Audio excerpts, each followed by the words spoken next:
So here you go, guys, on YouTube. Here is a video today I've done with Ian Jackson, and it's to tell you how we've changed this ball flight. Huge big slice off to the right into this ball flight, which is this lovely little shaping kind of right to left ball flight, which is helping him hit. Hopefully will help him hit more fairways. So let's rewind time and go back to the first swing of today. So this is the driver. Ian's first lesson down here with myself down here at Trafford Golf Centre, playing off 21 at the moment, but has always struggled with a slice. And kind of just all it was his understanding of how he hit a slice was just wrong. And I'm sure it may be the thought process that many of you who hit a slice may think. So as Ian was hitting it, obviously, the golf ball goes to the right, and a lot of slicers presume then the club face is aiming to the right at contact. It's not really the case, because the biggest dominance of where the golf ball starts is the club face. Now, for most slicers, that starts a little bit to the left, just by a touch, and then viciously moves to the right then. So his club face at contact was actually closed. Now we can see that in many parts of his golf swing. His takeaway is a little bit closed, gets to the top of the backswing, it's a little bit closed, he comes back down. Now this is where it changes. Now it's closed to his target, so it is closed to where he's actually aiming, but it's more open to his swing path. So this is something that we talked about quite a bit today in Ian's lesson. So his club face is the green line, which is aiming to the left, but his swing path, which is the red line, is going further to the left. You can see that as he chops across the downswing, that swing path, the red line, is going further to the left. And this creates curvature. So the ball starts somewhere near to the green line and then shapes viciously off to the right. And it's all we were talked about as if you were a soccer player, a football player. Sorry, it's soccer if people are watching America. If you were to run into the golf ball from this side, there would be more likeliness of the ball curving to the right. Whether you hit it with your right foot or your left foot, inside of the foot or outside of the foot, the ball would generally curve off to that right-hand side. So, what we did first is we actually talked about the club face not being in the straight line with the swing path. So we saw the swing path was going viciously to the left, but the club face wasn't going as far to the left. And the reason for that is because Ian's learned to keep the club face aiming a little bit further to the right than what he's actually swinging. It comes down to this stage here with his forearms on the way through.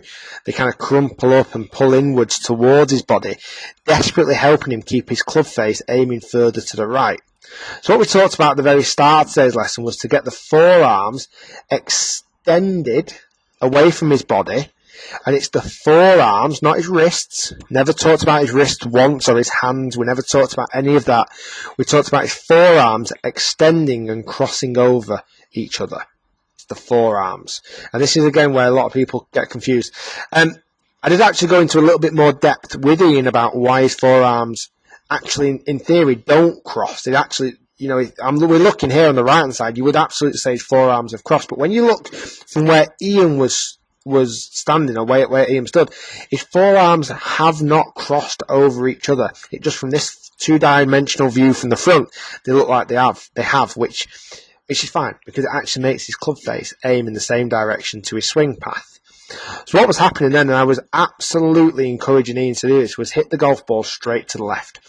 Let the forearm extend and cross over, but because his swing path and his club face, hope everyone's still following me, not been lost here, the ball should 100% go straight to the left, as long as the contact on the face is somewhere near decent.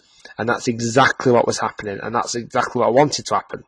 So, once the golf ball was going to the left, we threw in one last dimension, and we talked about swinging it down this stick to the right.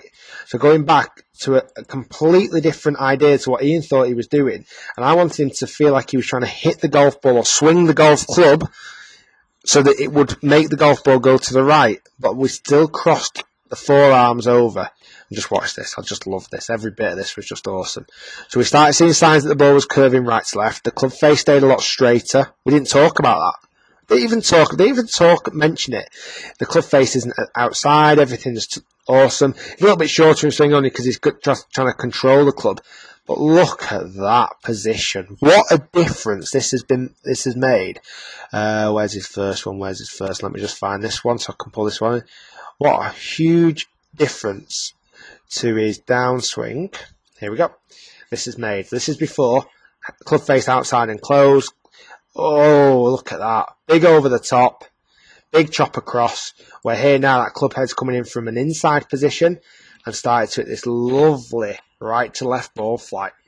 Love it. Every bit of it. So guys, if you think that's a huge improvement, please do give the video a thumbs up, because that is a ridiculous improvement. It really is. If you've enjoyed the video, please do subscribe by clicking the link also down below, guys. You can check out myself on Facebook and Twitter. And I'm sure Ian now is going to continue this progress, and this 21 handicapper will not last for very long. He's going out playing this afternoon, so hopefully he plays well. But after hitting him like that, I'm sure he will. Guys, thanks for watching, and that's how to turn a huge, horrible slice into a golf shot that resembles a draw in just a 1 hour session. Well done, guys. Well done, Ian, and I look